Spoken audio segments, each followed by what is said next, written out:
Yo, Thought Warriors. What is up? Her Learning is on is Ivan Lathan Jr. And it's me, Rachel Lindsay. Okay. Just to let you guys know, we're recording this greeting after we've already recorded the podcast. So, the podcast... That's why it's flat. Okay. I don't know why I was so affected by the kick in the ass that the Supreme Court gave us today. But I would like to warn everybody that I'm not at my best today. Okay. A little daddy. Rachel is always on the ball. Where are you right now, Rachel? Where are you? I'm in Dallas. I'm at the judges. You're in Dallas. What the judge? At the judge's house. What did the judge say about the Supreme Court decision? What did he say? No comment. No comment from the judge. I'm not going to say. Because he's a judge, so like it could be controversial. It could be controversial. Yeah. I would just say that I feel like you're feeling this kick in the ass because now it's real, right? We were just talking about it. It was looming, but now it's real. It's the law of the land. That's why it's kicking you. And that's why it's hard to accept. And that's why I'm upset. And that's why you're not okay. Well, you know what it is? And we have Michael Harriot on the show today. We don't have very many topics today. We talk about this and we meander and I say. And then we just lose. We just lose it. Just lose it after Michael leaves. I do a poor job of laying things out. The facts is whatever, man. And then at the end, I think we talk about Adam 22 and Lena the Plug from No Jumper. So if you guys care about that, just stick around. But that's what I'll say. You know, it's maybe I'm making a mountain out of a molehill, and probably am. You know, Charlemagne says a man overreacts to everything, and I do because I'm sick of the bullshit. You know what it is? Let me tell you something, Rachel, real quick. Okay, tell me. You ready for this? I'm ready. Are you ready to get you ready to pick up what I'm putting down right now, Rach? I got it. I got you. Okay. I'm 43 years old. Mm-hmm. And let me tell you where I'm at in my life. I'm at the point in my life where I realize I won't change the world. However, I do still feel the need to make sense of it. So it's an interesting place to be in. Because before you think, after me, things are going to be different. And then you realize things are the way they are and people are working so hard to keep them that way. Then you think, well, even if I can't do anything, there'll be some solace in understanding why things are the way they are. That'll work. And as hard as you try, you just can't fucking understand. So you're just floating on a rock, made of stardust, trying to figure shit out.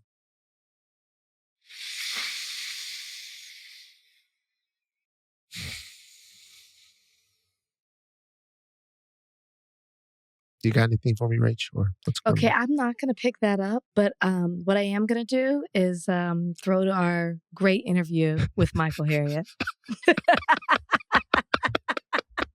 On the other side of this break. Okay, so it happened. We were looking to, dreading, anticipating the Supreme Court decision regarding affirmative action in higher education. It had been challenged by a group led by a political activist named Edward Blum, Students for Fair Admissions. Different suits went all the way to the Supreme Court, and the Supreme Court has struck down race-based considerations in admission. There's been a lot of discussion about this, what it means. Does this put cracks in affirmative action, not just in higher education, but also in the workplace? What does this mean, and how far back did this set us? We have joining us right now, literally, one of the most brilliant brothers in this entire culture. Someone who I've been a big fan of for a very, very long time. We just did the whole I'm a fan, you're a fan thing, but I don't think he understands just how much we all look to him to help us make our opinions and make sense of this crazy world. A writer, journalist, a poet, an author, storyteller. I'm reading that from his own bio. But most importantly, a very smart man. Michael Harriot is joining us today. He's going to help us talk about this a little bit. First question to you, my brother. I know you guys will be talking about this over at the Griot and stuff, but my first question to you is, what was your initial response when you heard the Supreme Court decision come down? Well, so my initial response, I had expected it. I think everybody kind of expected it to happen. So it wasn't a surprise. I think the waiting game was just to see how they were going to frame it. They've been preparing for this since Ronald Reagan. Clarence Thomas, I think it's important to remember that Clarence Thomas was put on the Supreme Court to do this. If you look at this makeup of the Supreme Court, it's, people who like to say conservative or liberal or appointed by a Democrat or appointed by a Republican. But what each of those justices hold, especially conservative justices, are specialties. Amy Comey Bryant was put on the Supreme Court to strike down abortion. She accomplished her goal. John Roberts, the Voting Rights Act, that was his entire judicial crusade was against that, right? And Clarence Thomas was put here to strike down affirmative action. Clarence Thomas never wrote an opinion until the Supreme Court started hearing these kinds of cases. And he issued one of his longest opinions ever to date. So I don't think that anybody was surprised. We expected it, and it came to pass. First off, I just want to say I'm a big fan too. I don't get to say that often with our guests on the podcast, but I'm a big fan of everything that you do. You tweeted out and you talked about, you told people, listen, before you begin your think piece on all of this, and I'm just paraphrasing what your tweet is, you talked about admission preferences for legacies, donors, employee families, and special recommendations. And you talked about how those are still allowed. And ever since I've seen your tweet, I've seen this growing discussion of people are taking that and running with it. And people are talking even more about that in a way that I feel like they were before. Can you talk more about your thoughts on that? And even more so, if you think that because people are talking about it even more, if there may be challenges to that in the future, and if there are challenges, do you think that they will be successful? Yeah. So for years, I've been hoping that someone would challenge those policies.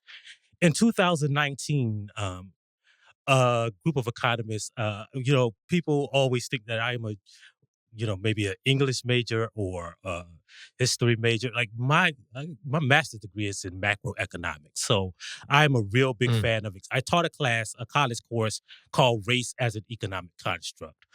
And so in 2019, I talked to a group of economists who had a working paper that looked specifically at Harvard and Ivy League admissions. And they took this group of things called ALDC, athletes, people who got in because they were athletes, legacies, people who got in because their family members were at Harvard, donors, people who families donated a big chunk of money, and then people who were children of the employees, ALDCs, right? And they found that 42% of the white people at Ivy League colleges got in through ALDC admissions. So the white people get the affirmative action. Only 17% of black people got into college on anything close to what you can consider affirmative action, right? So I asked the researchers, hey, so if you removed these loopholes, how would that change the racial makeup? And it was like, the number of white people would go down, and either, depending on which one you removed, the black people and the Asians would either stay the same or rise. So white people get into college on affirmative action much more than black people or Hispanic people or non-white people. So the Supreme Court didn't strike down race-based admission policies. They struck down the ones that only help non-white people. And I think that's important to point out, because there's this merit, what I call the merit myth, that, black people get in because of loopholes and white people get in because they're smart and, they're good students and they study hard. And that's not the case. Most of the people in college who got in through a loophole are white. I want to come back to some numbers and figures on that in a second, but I want to stay on the cultural side of this real quick, because I do think, to the point that you're making right now, that the intellectual interrogation of this is going to reveal some things, and to anyone who has any sort of curiosity, some truths that I don't think that people are aware of, and maybe dispel some myths as we dive a little bit deeper into this. And that's why it's important to continue to have the conversation. But I want to ask you about something that I'm starting to see, and that's a concern of mine. I watched something on CBS earlier this morning. And when I watched it, I thought it was interesting in the way that it was positioned. They were having a conversation about this issue, and I was watching as much stuff as I could on it. And they went from an African-American, a Black American, should I say, a Black American young lady who was an undergrad at Duke. She was explaining why affirmative action at these higher institutions is important, right? And then they cut to an Asian American student who's going to Brown next year. And he argued the other side. And I thought that was interesting, because that's a direct positioning of, this is one side of it and this is another side of it. And there was an adversarial nature to it. Mm-hmm. And when I'm looking up and down my timeline, what I'm seeing is a lot of resentment from Black folks to people in the Asian American community, because they feel like they took a shot at them and kicked them out of Harvard and Princeton and Yale.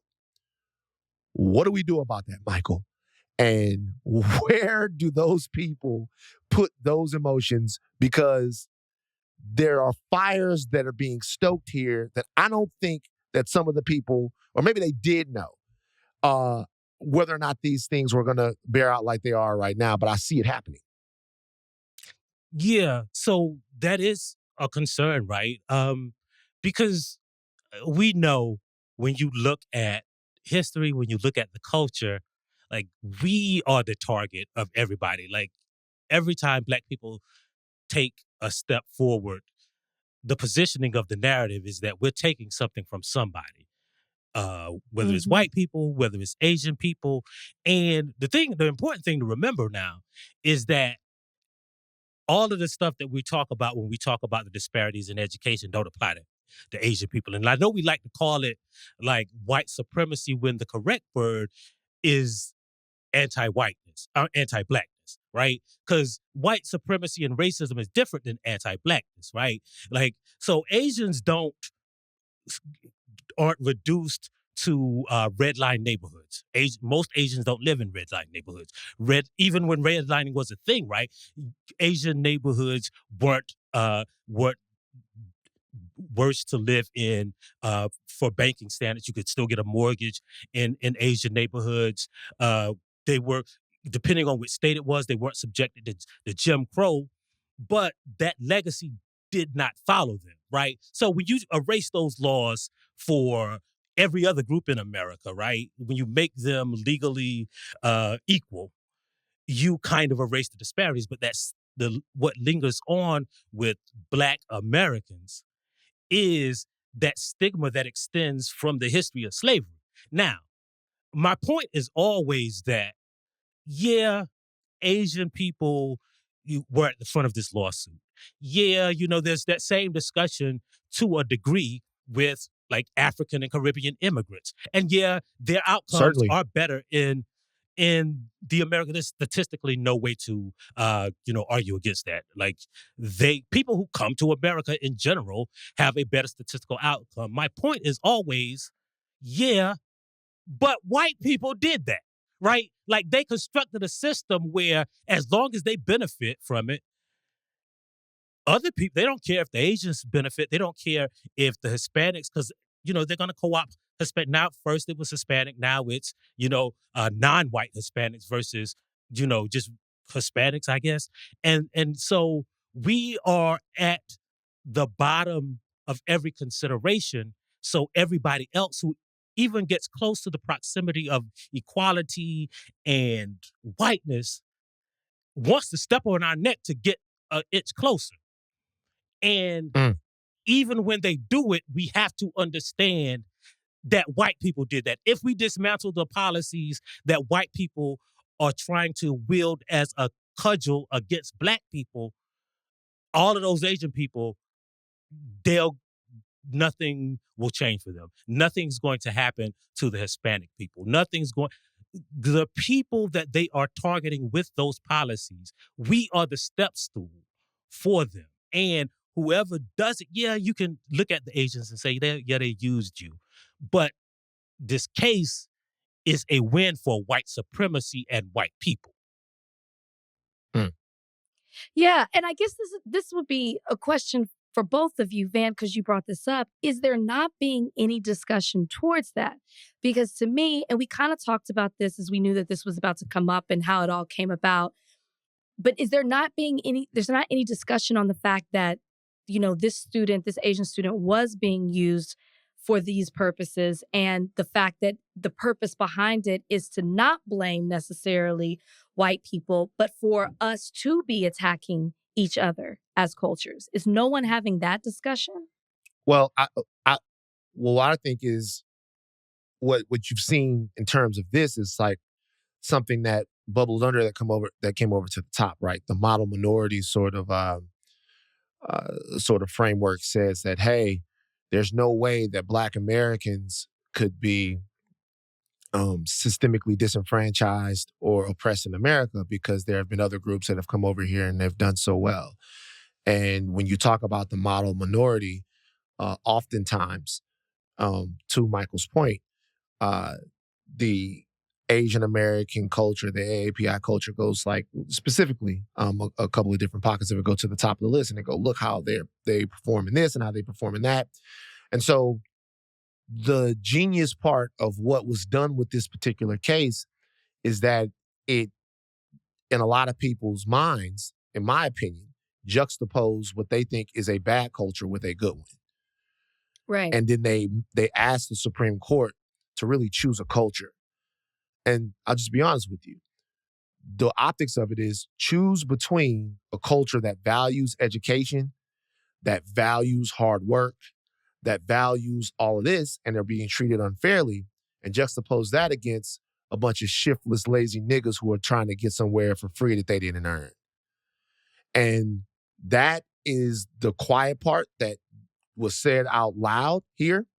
When you make somebody like that, when you say, hey, this is the thing, and the nuance of the argument that Michael just laid out and all of that stuff, just nobody cares. Like we could talk about it until we're blue in the face about the fact that everything that was done to us, it wasn't an accident, it was on purpose. So you'd have to undo it on purpose. I'm about to get mad, but like nobody cares. So I'll let Michael talk. I'm about to get pissed off. Go ahead. Go ahead, brother.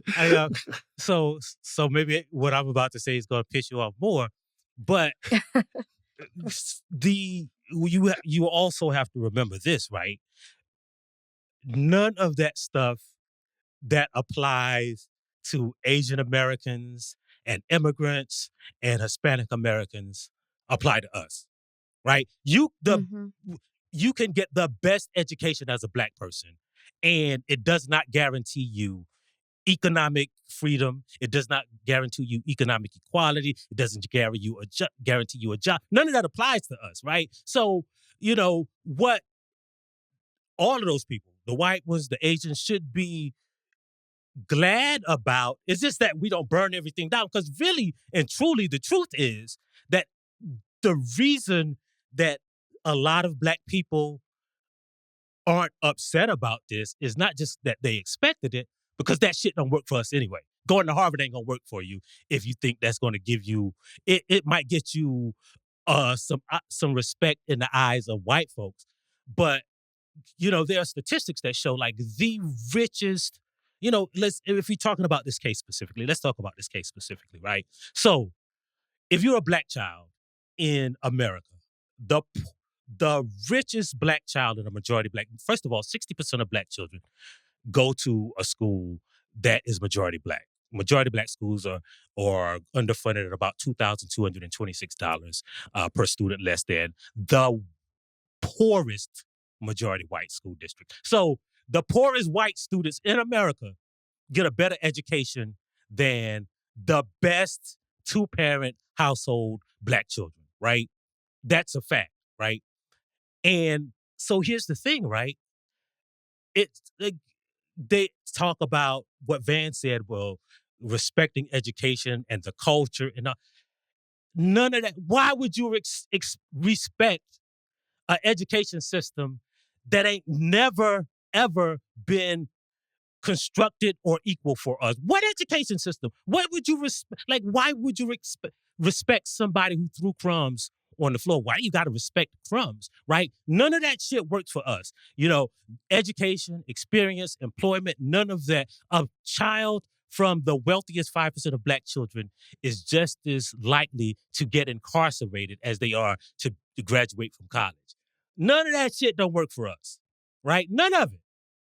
And so the framing of the narrative that if y'all work a little harder and stop getting through loopholes, maybe y'all could get somewhere. The truth is, man, like, this decision is not just for Asian Americans, a victory for white people. Like, it's another stomp on the neck for Black people. You have to remember that every decision, whether it's gerrymandering, like those weren't people who came to the Supreme Court and said, hey, is segregation right or wrong? Or is affirmative action right or wrong? Or in the case of voting rights, is voting disparities, is that right or wrong? They were white people who specifically went to overturn a policy. Shelby versus Holder was Edward Bloom. Went there specifically to undo Black people's voting rights. Affirmative action was there to specifically undo education policies that try to fix the past. They can consider, again, the past of white people, legacies. They can consider donors. All of that is the past, right? That's all affirmative action is, using something as a factor to determine whether or not you should be admitted into a school. And they can, like, white people have 10 times the wealth of Black people, right? So when you're talking about donors, that's a race-based admission policy, right? When you talk about athletes, 70% of the athletes who get college scholarships are white. People don't realize, they look at baseball and basketball and football, but they forget about crew and golf and tennis, right? 75% of the people being recruited at Harvard right now are white. So all of it is constructed against us, right? And so the one thing that was intended to erase that disparity, they went specifically to say, we want that shit too.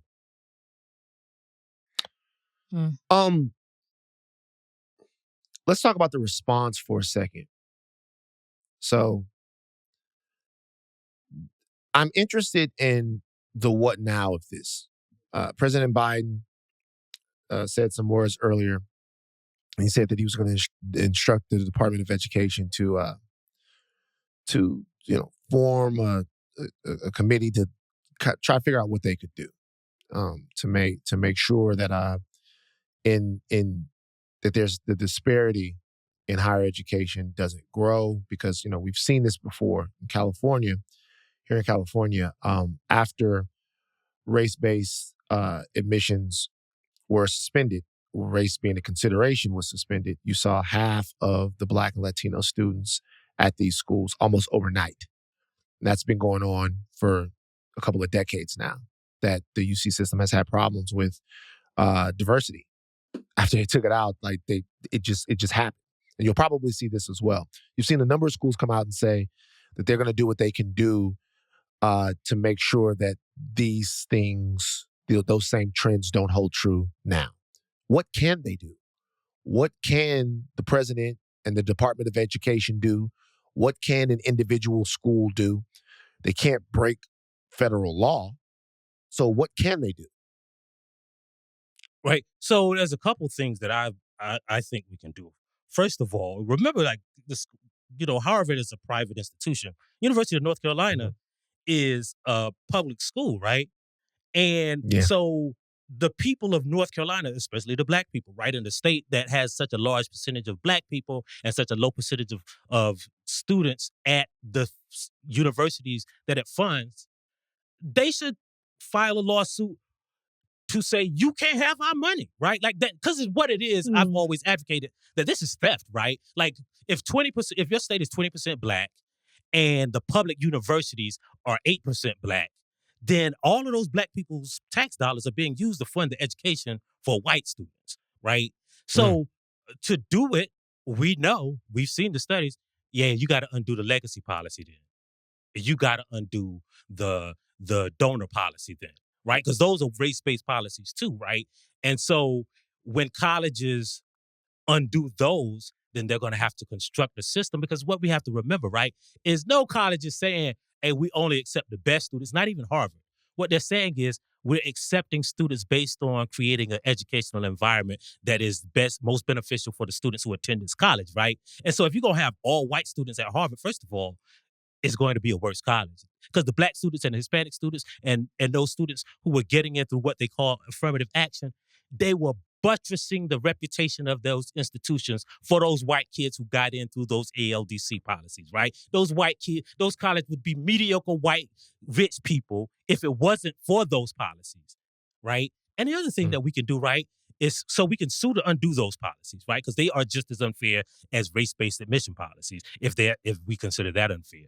The other thing that we can do is go to state legislatures and go to Congress and say, look, apportion money based on their racial dynamics, right? Because what you're saying is we're taking Black people's money and giving it to white people. So the federal funding that these schools get, if you don't have a representative portion of Black people at your school, no Pell Grants, no financial aid for that school, right? We want to, your community should be able to control the federal dollars that go to the individuals. Now you see what they do. They'll figure something out, right? They'll figure something out. And finally, and I know we get tired of hearing the voting stuff, right? But again, they constructed this. They played the long game. They weren't talking about, I'm going to get a president who exactly concedes to what the things I want. They had a strategy. I want me a president who's going to put me an anti-abortion candidate on the Supreme Court. I want me affirmative action judge. I want me an anti-voting rights judge. And we got to think the same way. We want our stuff back. The stuff that we paying for, because they stealing our money, right? We got to take that stuff back. And the only way we can do it is not through being anti-white. Because the one thing that they don't realize is all of this stuff hurts them. White people are going to be going to terrible schools. And Black people, the one good thing that might come out of this is, those students that don't get into Harvard, they're going to be busting the doors down at Morehouse and Spelman and Howard, and those schools are going to surpass them. Those schools are going to surpass them, right? And it's going to be a bunch of mediocre white kids rowing boats at Harvard and Yale, wondering what happened to the reputation of their schools. In talking about the what now and looking at the majority opinion that was put out there, it's got a lot of people asking questions because Chief Justice Roberts said, talked about, you can talk about it in your essay. You can discuss your experience of race in your essay, but you can't necessarily be questioned about that specifically. Then there's the whole military. The military is exempt from this. What do you think about that? What are your thoughts as to why? Because I've seen some of this discourse on social medias too, as to why the military is exempt for this. What would be the basis behind that? And then also Chief Justice Roberts saying, but you can talk about it in your essay. You can speak to your experience of race. So you know the reason why they're saying where they exempt the military. It's right. Black people, people of color, non-white people disproportionately serve in the armed forces, have always done it since the inception of the armed forces, right? So that's the main reason, right? Like we can still let niggas die for this country, but they can't get the benefits that this country affords them, right? And the thing about the second part of the question, right, is what now and what happens to all of the other stuff where you can say it on your essay. Like you can include what they're saying is you can include a sob story, right? It doesn't hurt that an admissions person knows that you're Black, but they can't use it as a corrective measure for all of the stuff that we did. Because like one of the sentences that Clarence Thomas said is interesting to me, right? Because it's crazy that he would write this in an opinion. He said that, and I'm paraphrasing, right? You cannot have a measure that is based on race and not harm another race. So if you help one race, he says, you got to be harming another race. Well, that is the exact premise of affirmative action. For 200 years, this country helped the white race, right? And so if you're saying that they couldn't help but harm another race if they were helping white people, then you admitted that they were harming Black people. So you have to take a corrective action because the idea of colorblind or race neutrality says that, all of that other stuff from the past, we did it. But from now to the future, we're going to be race neutral, which means that you're going to let all of these disparities stand because you ain't trying to fix them, right? Race neutrality can't fix those things, right? You gotta take an affirmative action to correct the disparities from the past, right? And that's the point. Guys, that was Michael Harriot. I'm gonna be honest with you, he did piss me off more. I didn't want to be mad. I don't want to be mad. Y'all know. How can you not be though? How can you not be mad? You don't support me when I'm mad. I support you today. Nah, we can't fight in front of company. Listen, at Michael Harriot on Twitter. Let me tell you guys something right now.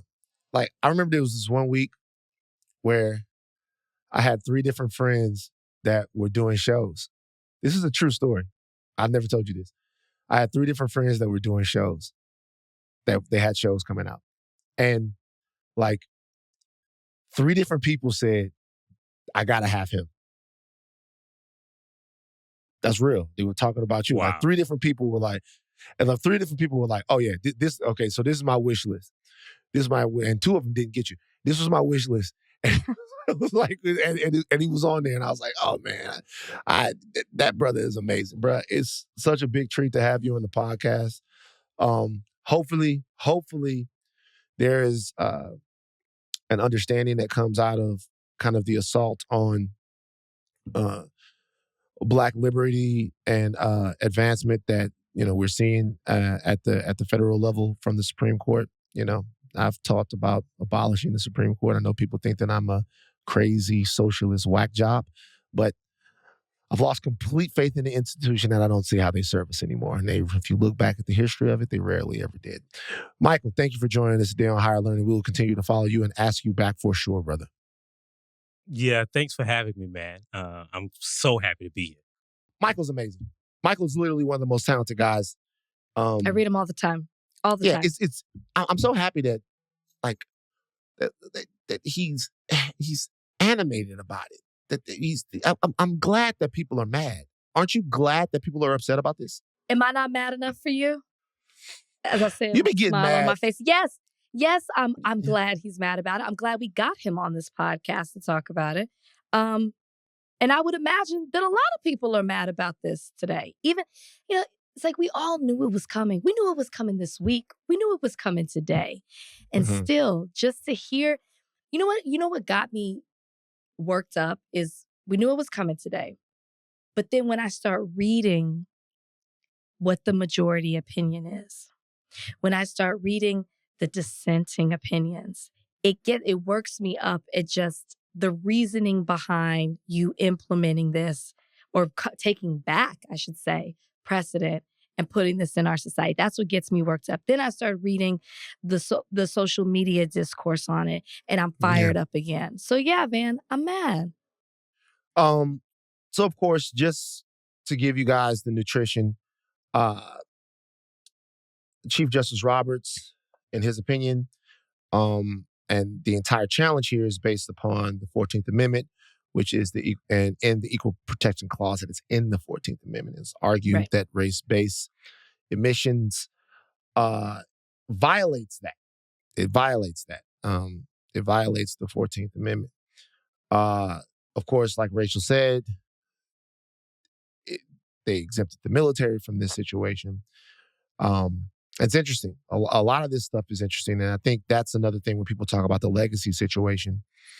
The legacy situation is something that colleges do, and it's something that colleges have, but it's harder to challenge because admitting someone based upon legacy is not expressly, what people would say, forbid in any statute. So I think that the part of this that was the most sort of insidious was the interpretation here that in some way affirmative action violates the Equal Protection Clause in the 14th Amendment. And if that were the case, and it was so important in college admissions, then I guess you'd ask, why isn't it important in military academies? Citing the distinct interests that they present. Now, here's a couple of the problems that I have with it. And these are problems that I have not just with this decision, but with America. This is kind of an example of the lies that we tell ourselves. The lies that we tell ourselves as Americans, right? The meritocracy lie is a lie that we tell ourselves. If Harvard wanted their entire class next year to have perfect SAT scores, they could do it. If they wanted everyone, I remember the first person that actually made this point to me was Jabril. Years and years ago, he went to Stanford and he was talking about his, my brother had one of the highest LSAT scores of that year. It was like legendary at Morehouse and stuff, right? And he was like, that matters. But he was like, if they wanted to admit, because he went to Stanford, he's like, if they wanted everybody to have that, there are enough applicants and enough people that get that for them to have that. Mm-hmm. He was like, that's part of the reason why I was admitted, but it's probably not the whole story. The whole story probably comes from what he was able to do when he was at undergrad, the fact that he had a job and he worked super hard at this legal place, and then he went to New York and he did all. He's like, those are probably the reasons why I beat out some of the other people that had similar scores, even the Black people, right? Mm-hmm. And so that changed the way I looked at all of this, even back then, that a part of admitting to someone to your school is understanding the types of leaders and thinkers and Americans that you want to create, right? The types of leaders and thinkers and Americans that you want to create. That's part of the reason why some of these places admit people to these schools, right? Because they want, in situations like this, to be able to have a diverse student body, because they want that they want to reflect that in their alumni. And I'll give you an example of that, like Clarence Thomas, right? Mm-hmm. Like Clarence Thomas is the perfect American example of why a school would want affirmative action. Okay? And to be honest with you, why the white establishment would want affirmative action. It's interesting that he's such an opponent of it. I hope everybody's listening to Slow Burn, the Slate podcast. Joel Anderson and the people over there doing great, amazing work. But when you think about it, if Clarence Thomas had never gone to Yale, mm-hmm. and when you know his story, you know how he ended up there. If Clarence Thomas would have never gone to Yale, then white America wouldn't have their most bloated and powerful white man's nigga. If the Ivies never had another one. They might, but they've only ever been 2 black guys to sit up there. They might, but it's not easy to make those Supreme Court justices. It's only ever been 2 black guys to sit up there. The story of Clarence Thomas is interesting because, he goes to Holy Cross, different school, goes to Yale, and when he's at Yale, the affirmative action thing is such. He starts off, and Clarence Thomas, when he was at school, he planned a walkout with the Black Student Union. When he was at Holy Cross, he was going to take all of the black students and they were going to leave based upon the way they were treated there, right? Yeah. His proximity to white people at Yale is actually the thing that inspired him to look at the world in a different way. He met John Bolton when he was at Yale, and he rubbed elbows with people. And those people took Clarence Thomas from someone who looked at Black America and the experiences of Black Americans in a very specific way, and it turned him into someone who stood directly in the way of anything that tried to undo the horrors of the history of white supremacy. And he learned that at those organizations. And they've been able to use, at those schools, shall I say, they've been able to use that very effectively. He started his entire deal with the Reagan administration in like 1980, 1981. By 1991, this motherfucker was on the Supreme Court. Mm-hmm. And all of those things are examples of kind of like, no one plots out your course when you go to one of these schools. Like, we're not saying that no one is, what we're essentially talking about here is cutting off the opportunity for Black people to be something on a specific level. It's difficult. Yeah. There are amazing people that come from all different types of schools. Howard is one of them. Howard is a fantastic one. There's a great guy that does a podcast that came from Southern University. There's a bunch of different people that come from all types of different schools. But when you look at the advantage and the privilege that is specific to some of these institutions that we're talking about, this was a very, very, very efficient and direct assault on one part of ascension. And it's interesting that Bloom and Thomas and Students for Fair Admission and parts of the Asian American community who don't see America in the same historical lens that we see it in, you guys, there's no way to get around that. There's no way to get around the fact that you're talking to people who think that they're missing out on something because of us, and they don't understand what we've missed. Like, they don't understand, they have no framework for it.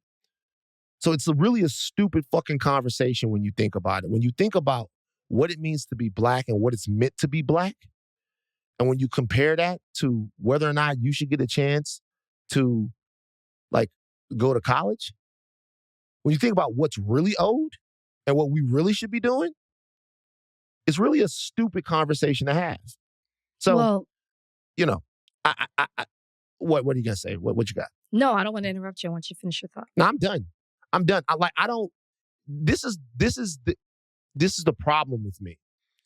The issue with me is that I get to a point and I have a problem crystallizing the rage that I feel. I just get tired of being called a nigga. And this was like a big, huge, like in neon lights, a big nigga. Yeah. It's the way that it is wrapped up and presented to you which is why most people can't see that's exactly what they're calling you, me, everyone who looks like us. You talk about, I can't remember how you phrased it, but the thing, I guess the thing was what it boils down to is they don't know how we're different and they don't care to know how we're different and the historical and then like I guess the history that comes with that, right? They don't know how Jim Crow created the education gap. And they don't know that because of the way the generational wealth gap in the neighborhoods. And then because of the neighborhoods we live in, it determines the school funding that we receive. And then that determines the type of education that we receive. They don't talk about the fact that from admissions tests to the schooling that we receive, to legacy, to donors, and all of that, how that's against us as Black people. They don't talk about that. They don't care to know about that, right? Everyone's out for themselves, which is why it was so interesting to have the conversation of how this is really pitting Asian Americans against Black Americans. They don't care about that stuff. And it all feeds into this fantasy, right? This fantasy that we don't need affirmative action, right? There needs to be no affirmative action taken.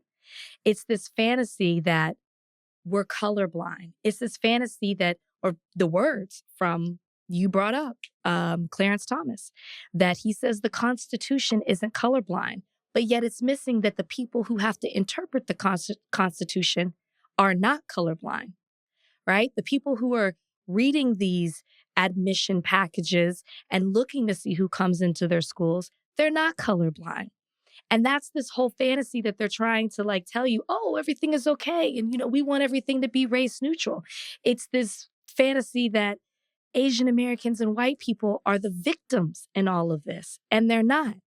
And that's what this opinion is feeding us. And that's what makes me so upset. You have centuries and centuries of us being enslaved in this country. You have over a century of Jim Crow, since Jim Crow laws were implemented, and they still exist to this day.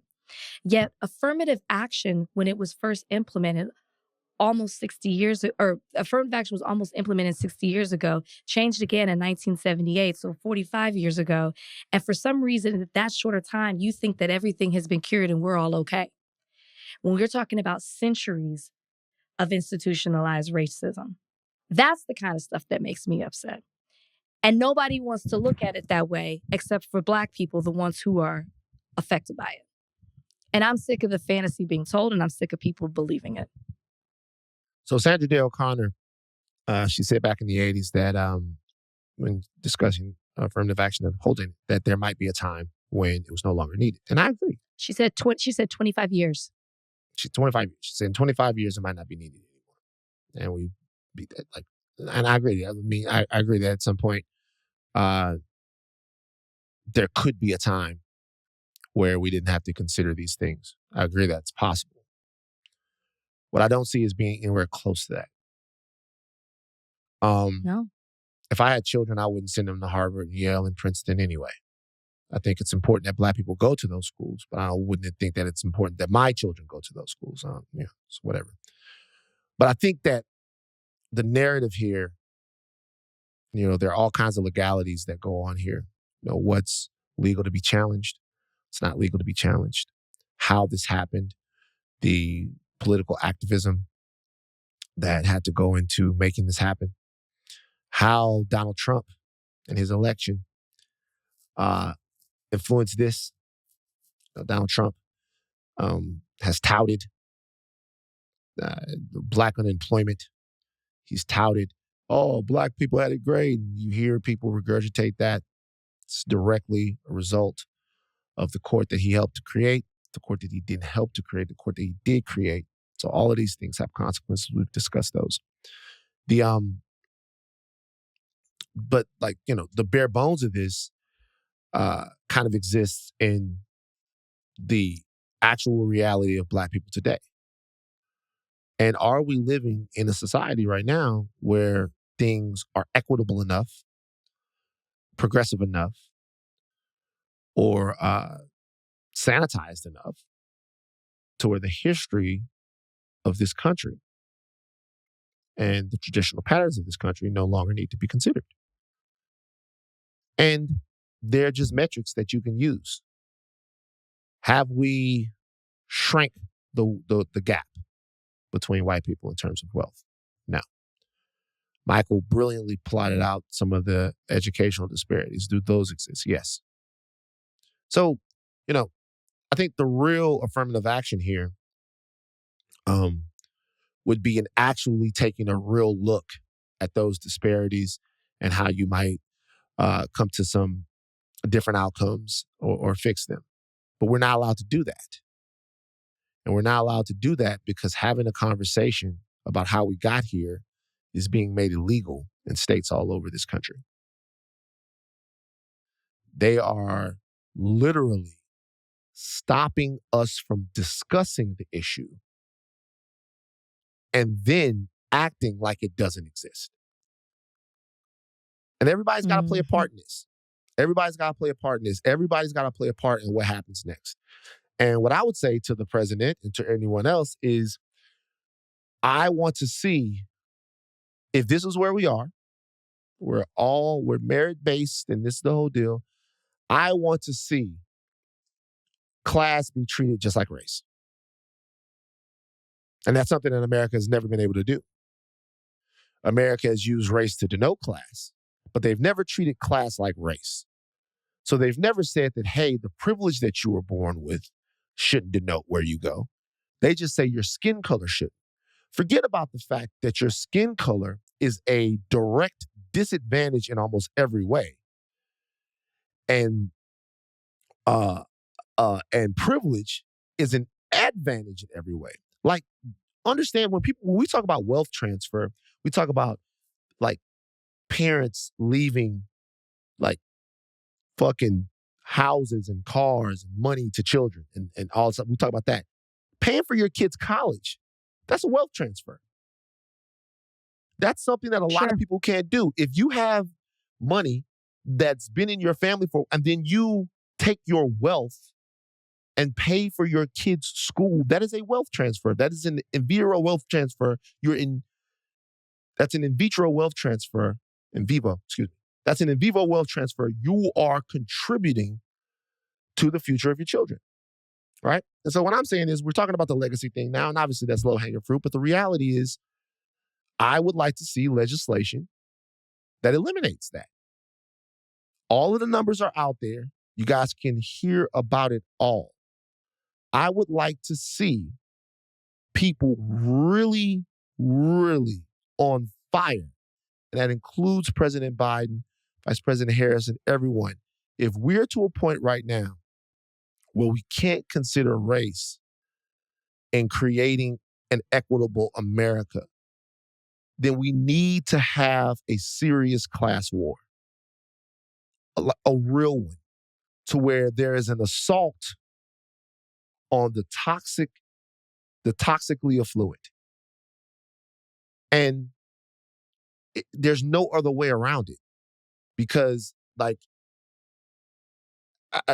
some of this stuff is not even that I've ever had a thought on a Tuesday morning about affirmative action at Harvard or Yale or Princeton or North Carolina or any place. I've never had a thought about that. I never have. But what I have thought about is like what we live in and how we live in it. And the most insulting and infuriating part of this is acting like in some way we're the ones who are living large. It's just interesting. I'll tell you guys something, man. You know, a lot of people say all the time, you know, Van hates white people. Van resents white people, and they say that, and I don't. I don't hate white people, but I'll tell you one thing though: it's a full-time job not hating them. It is. It's a full-time job. I don't, but it's hard, and I don't give a fuck where this goes or who has a problem with it. it's hard. It's hard for me. Yeah, I'm not going to make I get what you're saying. I'm not going to make a general statement like that, but it's hard. I understand why you're saying it's hard because of the people who are making it their mission to protect themselves at the expense of us. And they're doing it in the legislature. They're doing it legally. And that's where that hate comes from. And I understand that. I want to circle back to something what you said about class. What do you mean class? Like class should be the focus. Like I feel like I didn't fully get what your point was in that. What I'm talking about is like okay, so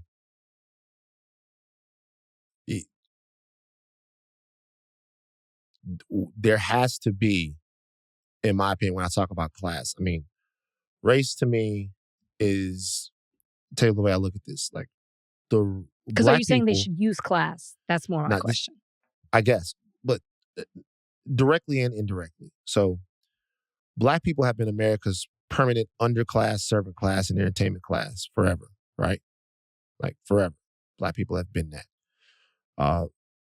And I think that sometimes people think in very academic terms about that. Meaning capitalism is the driving force behind Black people being the underclass, right? Because it comes from slavery. It comes from slavery, which was a capitalist thing. And it was, people would say it was an emotional thing. There's no hard feelings, nigger, you're just a slave. Okay, and I've heard that before. I remember hearing that at TMZ. I remember somebody at TMZ saying, somebody that worked at TMZ comparing the Holocaust and slavery and saying that the Holocaust was worse because they were killing Jews just to kill them, whereas slavery was horrible, but there was an economic incentive in it, which in some way made it less personal. Made it okay.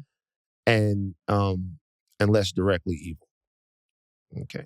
And you know, what you do, you do your best. Like I said, I don't hate, but I said it's a full-time job. I said it's hard.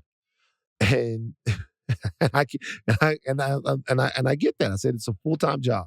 I said I don't hate. I really don't. I don't. But it's hard.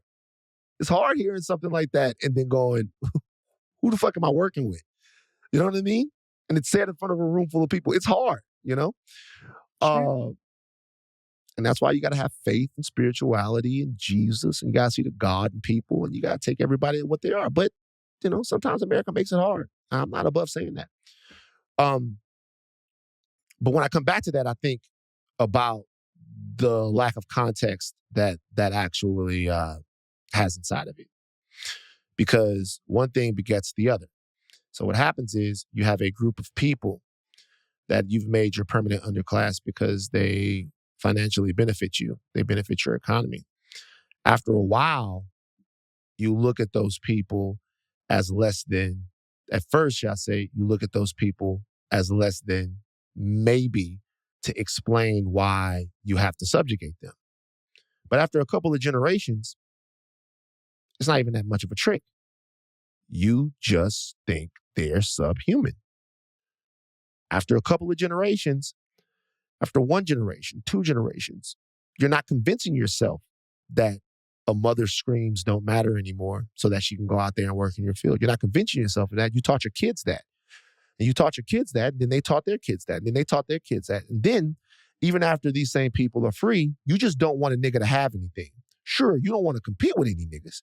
So there is definitely a part of Jim Crow and all of these things that were institutional control and the permanent establishment of a white aristocracy. That's absolutely true.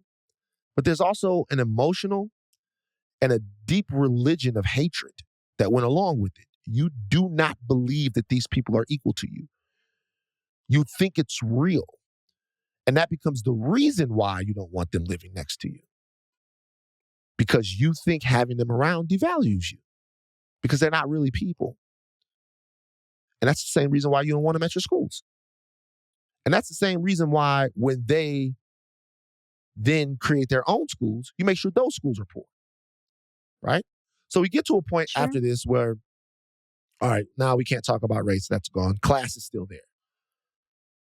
Class is still there. Class is there. So we can't talk about race. We can't talk about race in fucking Florida. We can't talk about race in Tennessee. We can't talk about race in Louisiana. Can't talk about race in Texas. Can't talk about anything in Texas. The only thing you can talk about Texas is fucking AR-15. Can't talk about any of that stuff, right? But class is right there. And it's sitting in front of our face with this issue here. With this issue here, you have a bunch of people that saying, you know what? There's nothing unfair about being able to go to a school with C+ grades. And that's not an exaggeration. You went to Rosemary, you went to Horace Mann, and your grades are just okay and you still go because somebody in your family went there before you, or they donated a bunch of money to. That's not unfair. We don't care about that. But the fact that you are trying to change with your admission to that school, hundreds of years of intentional, deliberate, and real oppression, that doesn't matter. So, if we can't talk about race, you got to talk about rich. And we have to take the rich people of this country down the peg because they wilding out. And the way to do that is to force the people who are elected, and we might have to get kooky, to force the people that are elected to prioritize the everyday person and their absolute opportunity in this country. And it's grassroots, and it's got to happen. All of this stuff is in the same globule to me. The corporatization of this country, all of that stuff. Like we're just stepping over things now.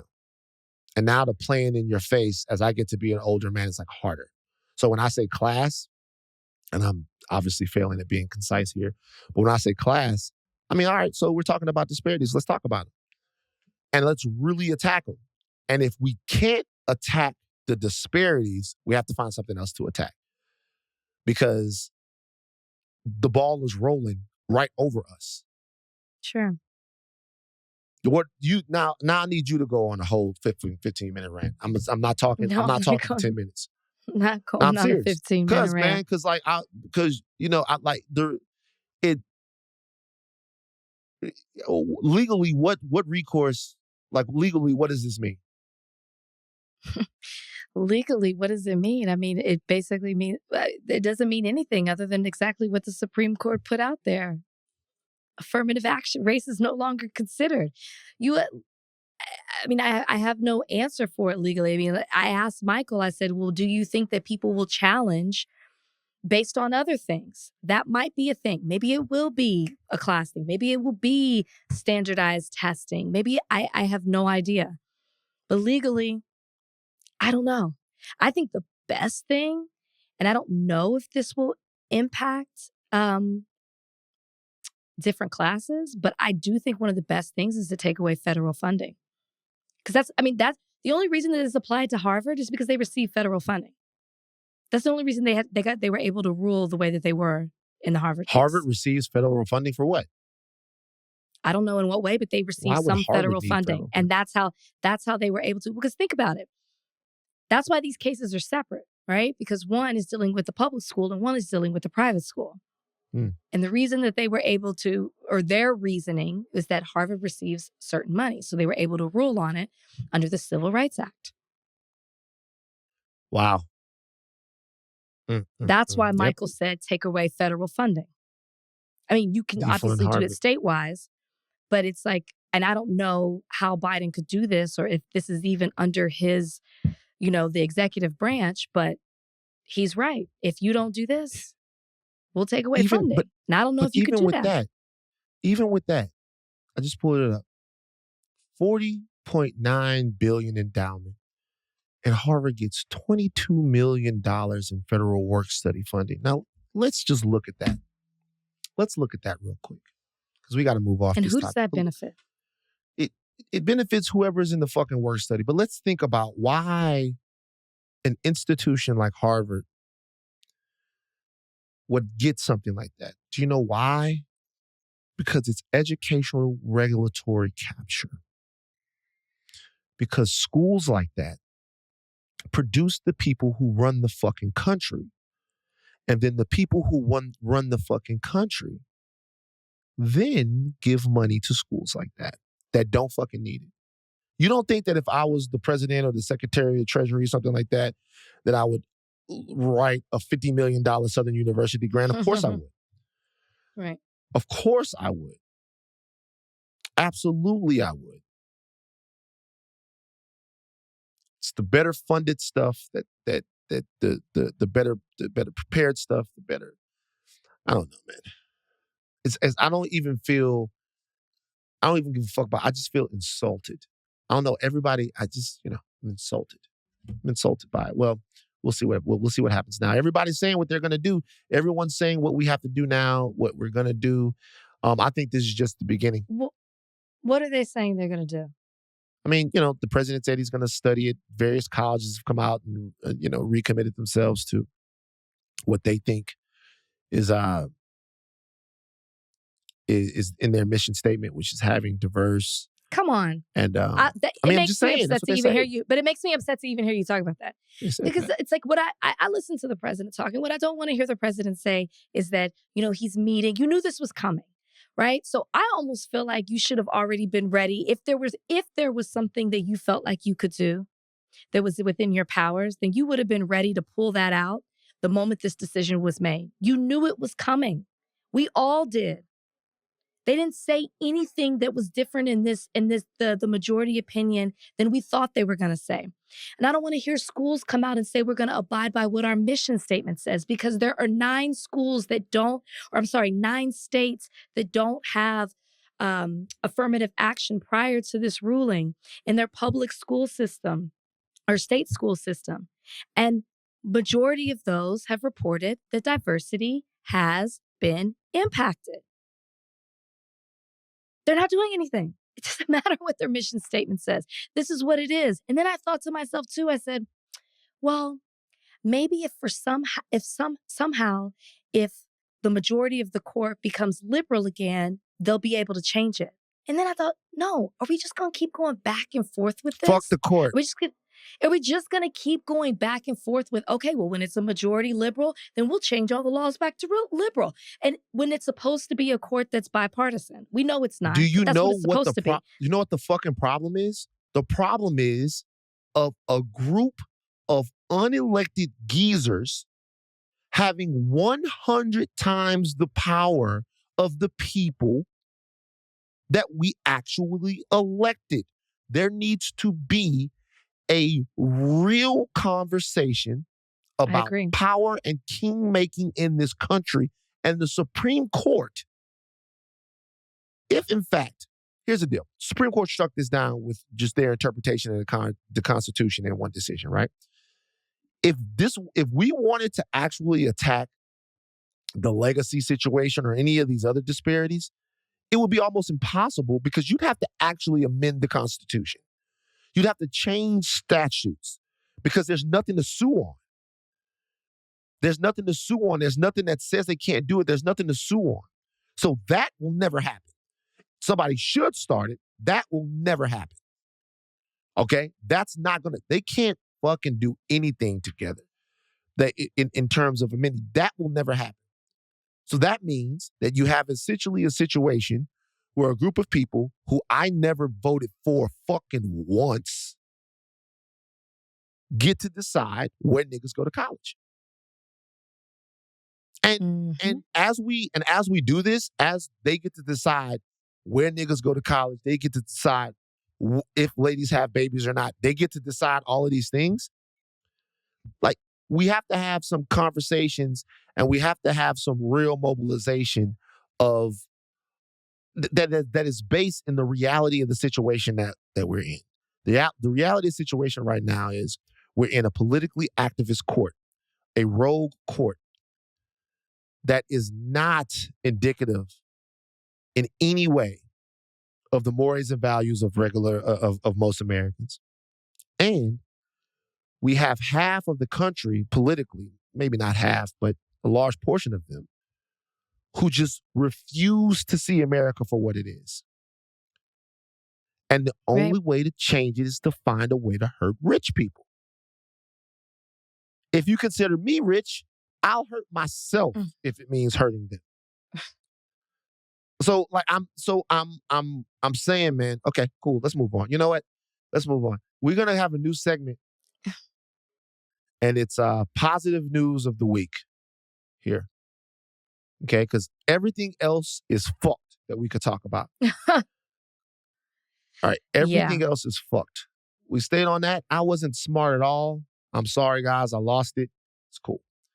Everything else is fucked. But positive news of the week is this.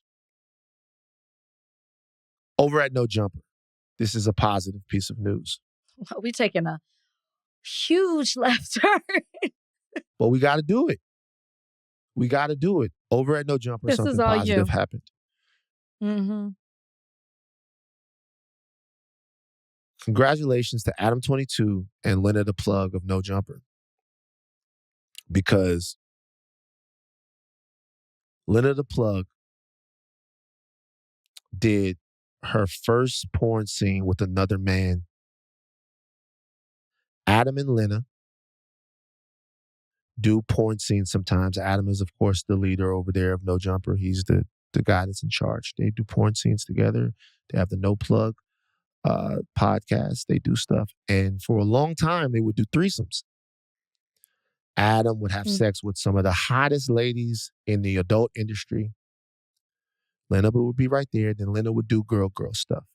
I watched an interview where Lena was talking to Adam and she said that she would want to, and she thinks it would be really hot if she got to sleep with other guys. And it finally happened. Adam talked about it and fucking confused Crip Mac. But I think this is an amazing step forward for equality.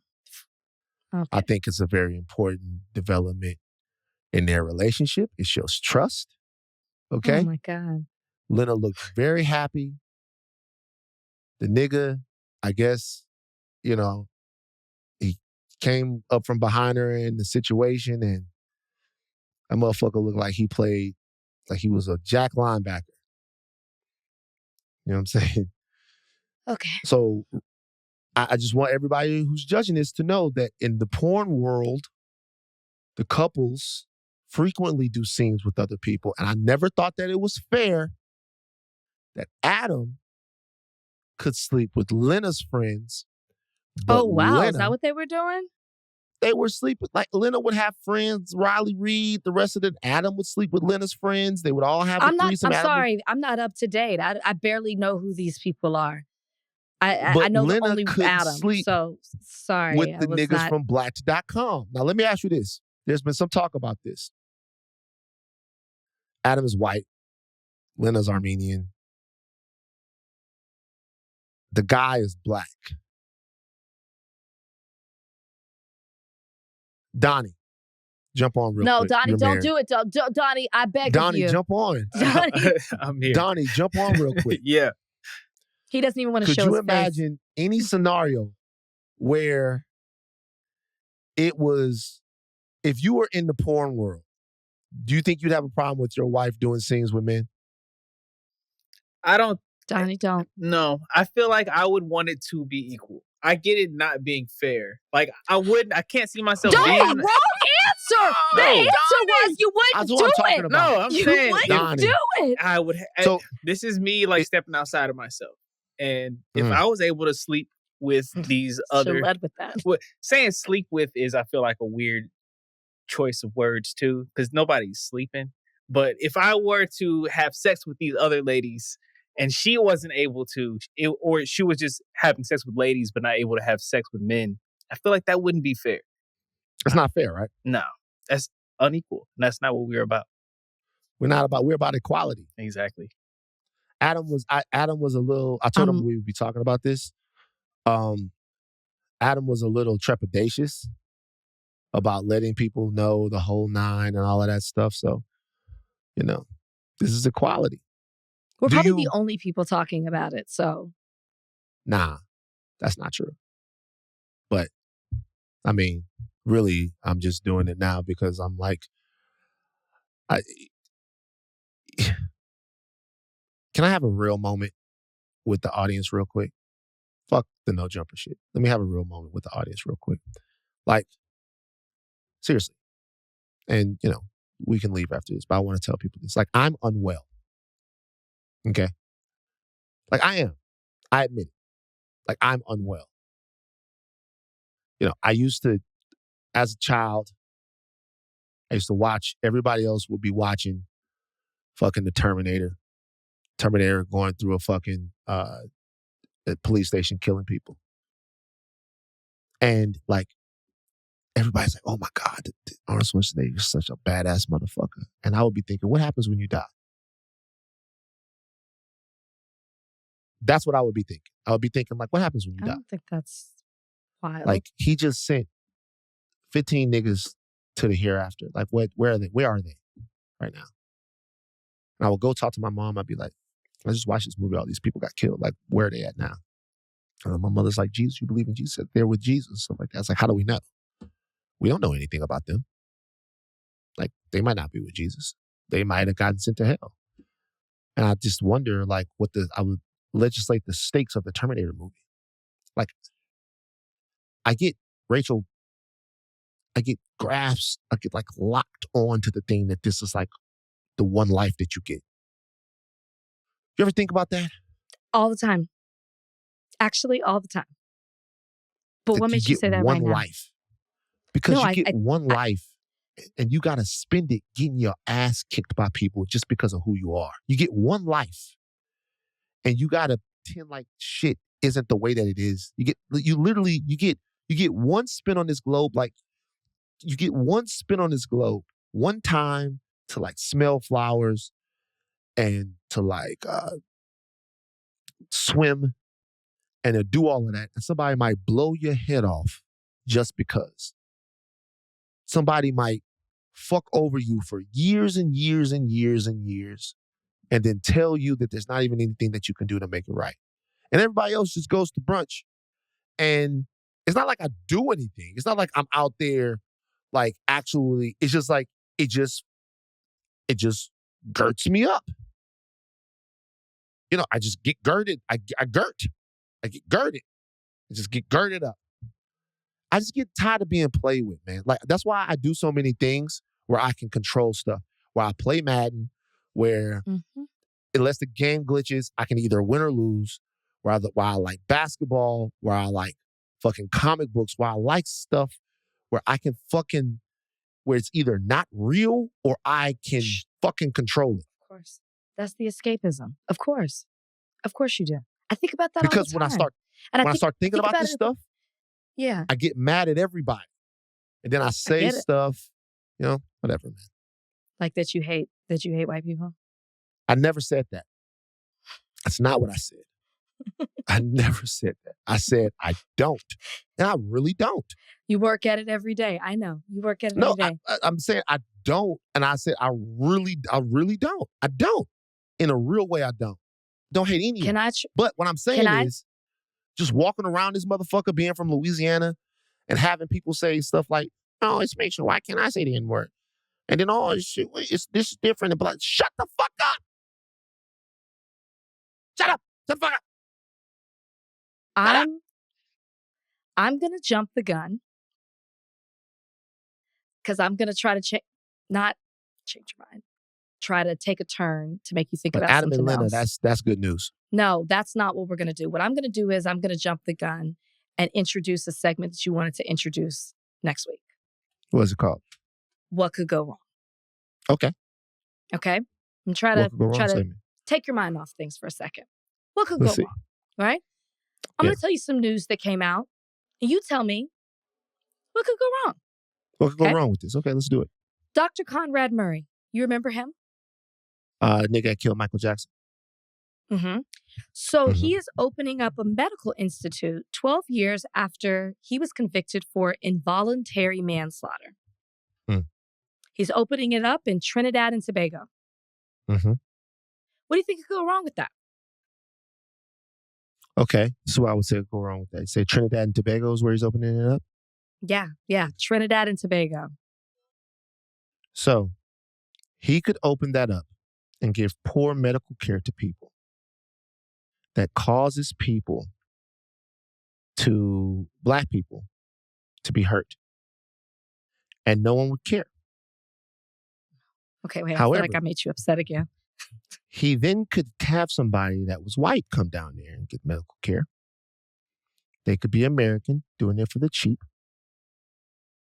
And then they would die. Right? He would be extradited back to the United States where he'd be tried for the death of an American. And then after that, that could cause an entire conversation in this country about whether or not Black men should be allowed to be doctors. Oh my gosh. Then could start at the state level with Edward Bloom and his people trying to revoke the right of Black niggas to be doctors. And in 20 years, it could be made illegal for a Black man to be a doctor, which then leads to the McConnell-DeSantis Act of 2055 that starts an exploratory committee to examine whether or not Black people should be given mandatory work assignments around the country to cut down on crime.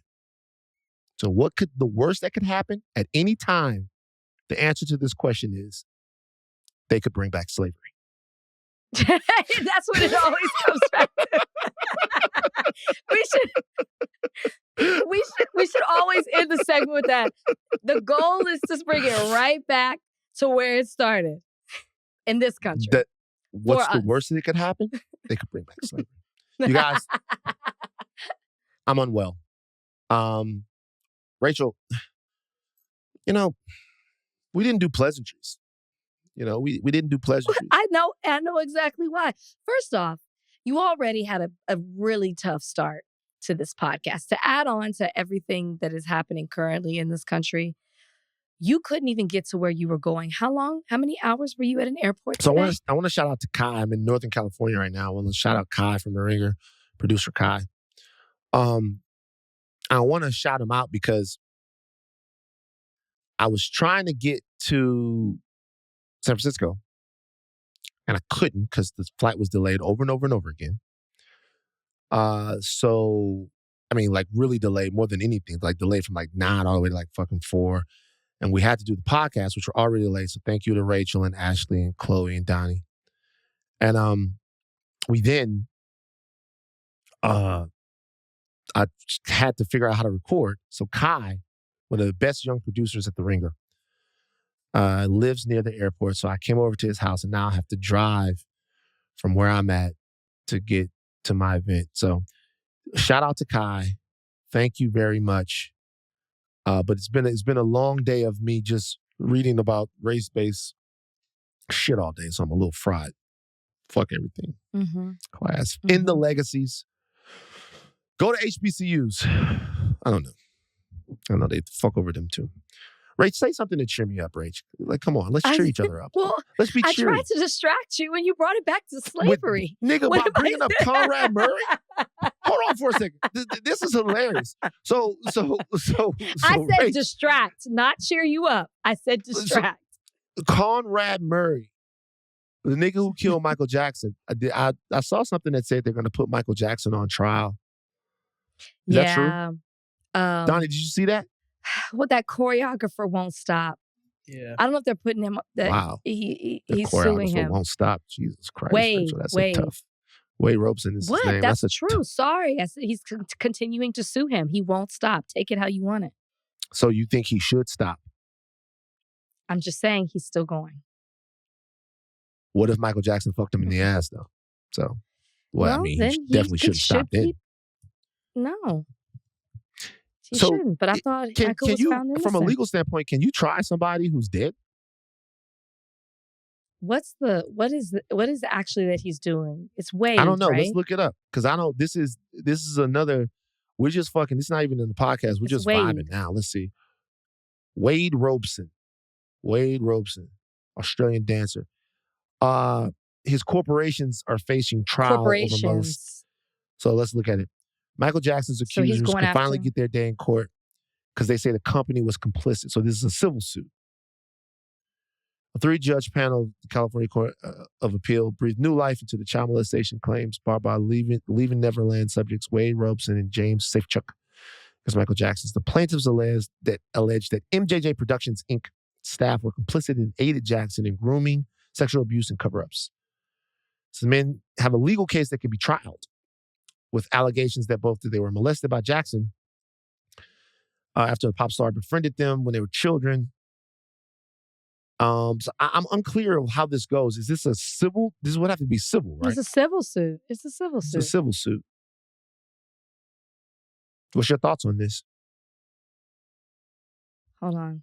Emergency broadcast system's going off. Can you hear me? Hold on. Yeah. It switched to my headphones. Because there was an alert. Hold on. I got to get it back.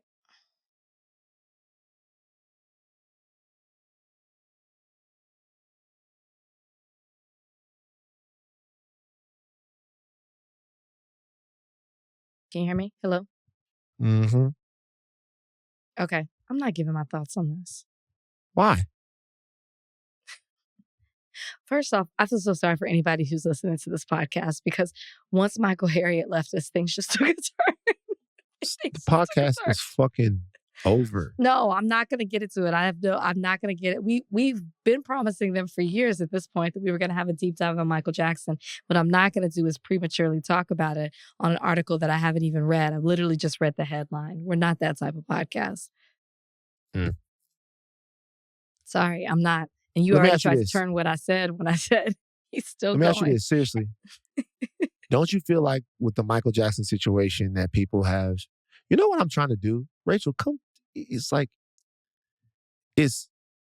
we're united on this. Think about the things that we're not united on. But we're united on the fact that, like, we're two scumbags that find it very hard to take the allegations against Michael Jackson as serious as we should. We're hypocrites. This podcast could be called Hire Hypocrites. We're hypocrites. We are. We are. Like, we're regular, because we're people. Like, Rachel, let's just get into some truth. Let's take 5 minutes of truth. Donnie, my AirPods keep popping in and off. I have no idea why, so I don't know how this is messing with the sound. Okay, look, it's time to end the podcast. It's fine. So, yeah, it's terrible. Sorry. It's bad pod. D+. All right. Even my podcast, my AirPods don't want to have this conversation. It's true. Like, all right, look. We're done. Take thinking caps off, but do not stop learning. You guys, we have to pry justice and equality out of the hands of the people that are squeezing it out of us. I think pry is too nice of a word. We're at war, What do you think? What do you think? We're at war. We're at war. It's going to get weird on this podcast in the coming weeks.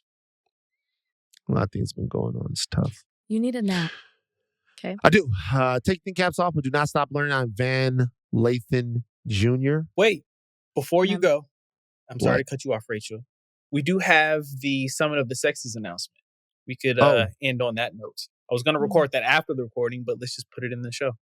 Let's do it. Actually, leave that in there. Donnie just said that. Summit of the Sexes. Rachel, you want to announce something to somebody? Well, I guess we will end on a high note. Guys, we've been promising that this is coming. And Thought Warriors, we are actually going to have a live recording, a live show in LA. And we're not going to do it by ourselves. If you want to join the crowd, you can buy your tickets for our first ever Summit of the Sexes. We have been teasing this. It's going to be a conversation discussing how men and women approach similar topics. Van is bringing 2 of his friends. I'm bringing 2 of mine. It's going to go down. It's happening Monday, July 17th at Reparations Club in Los Angeles. The space is extremely limited, you guys. So listen up. This is how you can be a part of it. You grab your ticket at rep.club/higher learning. Again, that's rep.club/higher learning. We're going to do some meeting and greeting. We're going to record the show and we're going to take your questions live. This is unscripted. I have no idea how this is going to go down. I just know it's going to be good, especially because we've been talking about it for a minute. Again, Higher Learnings, Summit of the Sexes live podcast recording will be at Reparations Club in LA on Monday, July 17th at 7 p.m. And you guys can get your tickets at rep.club/higher learning. And we hope to see you guys there. Can't wait to see you.